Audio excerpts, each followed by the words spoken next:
Hey plant friend, it's Cece from One Green Pea. Today I want to talk to you about low maintenance, easy plants. I call them my faithful fronds. That was really bad, wasn't it? Sorry.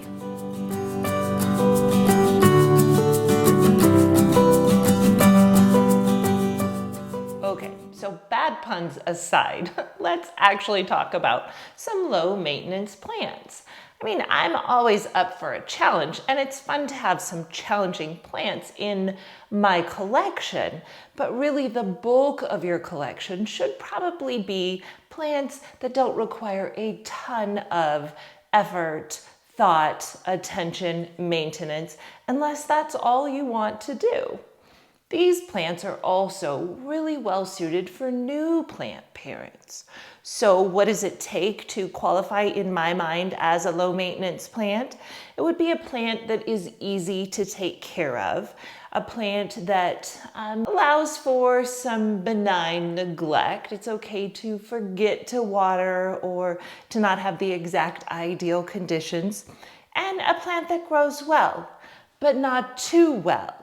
I also really appreciate a plant that's easy to propagate because that just makes plant parenting more fun.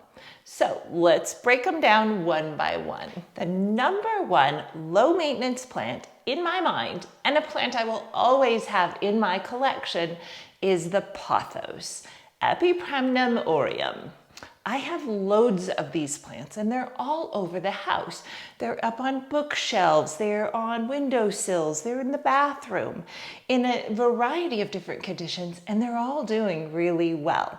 So the care needs are pretty simple. They do appreciate and do best in bright, indirect light, but they can actually tolerate low light, which makes it kind of fun. They like their soil to dry out, the top inch to 2 inches to dry out in between waterings. Of course, that's going to be affected by how much light they're getting.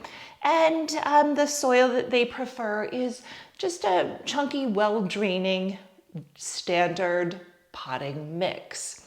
So they're really easy.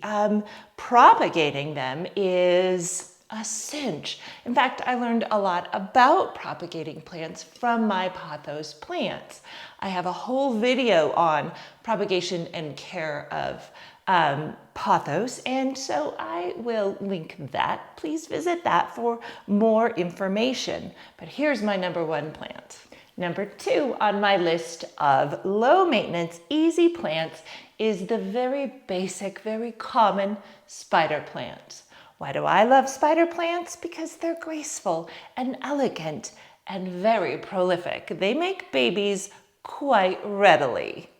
The care needs for a spider plant are going to be very similar to the needs of the Pothos that I just described. They prefer bright, indirect light, but will definitely tolerate lower light situations. You're going to find more baby production and stronger variegation if the plant is getting more light, so that's something to consider. They like their soil to dry out in between waterings, not completely, but the top inch to 2 inches of soil, and they prefer, again, just a chunky, well-draining soil mix. I have a whole video in the works on care and propagation of spider plants, so keep an eye out for that. Number three, the jade plant. Jade plants are among my favorites in my collection. Why? Because they look so different, so unique. They are uber cool, and they really ask for very little in terms of attention and care. They can go weeks and weeks and weeks without being watered. They just like some sunshine, and they will continue to grow at a slow pace, which is not a terrible thing, for as long as you'll keep them. They've been recorded as to living up to 100 years. Now, I'm not saying I want a plant that will last 100 years, but I do like a hardy plant that will tolerate neglect and still continue to look this amazing. Definitely one to include in your collection. Number four, the Ficus elastica, rubber tree. I have had a rubber tree in my collection pretty much forever. In fact, from way back as a plant parent, before I even really knew what I was doing with plants, I was able to take a pretty small plant, like 4-6 inch plant, and turn it into a big floor plant in spite of myself. What that means is that these plants are very hardy and easy to take care of. Their care needs are going to be just like the other plants that I've talked about. They like bright, indirect to direct light. Rubber trees can handle direct sunlight. They want their soil to dry out in between waterings, moderately dry out, and they like a chunky, well-draining soil mix. So, like I said, super easy to take care of, and they just look cool. You've got this great jungle vibe going on whenever you see a rubber tree, and from the thick leaves, you can see that they're gonna be okay if you forget to water for a week, 2 weeks, or some amount of time, and they quite readily let you know what they need by either looking wilty, or if you've overwatered them, you're going to start to see some leaves falling off, yellowing, falling off near the bottom. I have a whole video that I did on the rubber tree. I will link that so you can get more details there. The fifth plant on my list is one that's rather new to me, the Monstera adansonii. So why would I include a new plant on this list? Because I think this plant is really cool. It looks fancy, but it's pretty easy. It's like that recipe that you make to impress everyone that really actually is super simple to throw together. That's the Monstera adansonii. The fenestration on the leaves just makes it look so fancy. But the beauty is it never gets super big like its cousin, the bigger Monstera. It's easy to propagate through cuttings. It appreciates the same kind of care as all the others that we talked about. Well-draining soil, water. It likes a little bit more water than the other ones, so it likes the soil to stay somewhat moist, so don't let it dry all the way out. And that's about it. It's just a cool plant, and I plan to do some propagating and make more of these. I would be remiss if I did not include on my list one of my favorite plants in my collection, the Peperomia obtusifolia. I love this plant because it just looks so beautiful and yet is super low maintenance. It comes in a lot of different types, so the variegation is quite unique.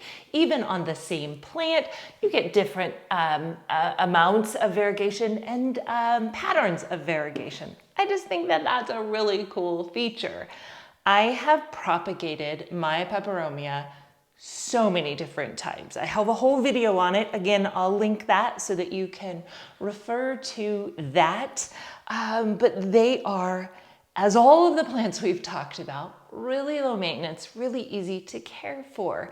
Now, with these thick, waxy leaves, that gives us a clue that it can go a little longer without watering. So you can allow the soil to dry out somewhat. You don't have to super stress if you forget to water for a day, 2 days, a week, longer. It's going to be okay. Tolerates lower light conditions, but appreciates bright, indirect to bright, direct light. So definitely a Peperomia is worth your consideration for a low maintenance, easy plant, a great plant for a beginner, great plant for an experienced plant parent as well. So there you have it, my favorite low maintenance, easy plants. Most of these plants, I've done a longer form video on them, specifically about care and propagation. And so search for those if you want more detail on each individual plant. If you enjoyed this video, please give it a thumbs up. Please subscribe if you're not yet subscribed to my channel. And if you could share this video with a friend, perhaps a new plant parent looking to get started, I would be so honored. Leave any comments or questions down below. And until next time, my plant friend, keep growing.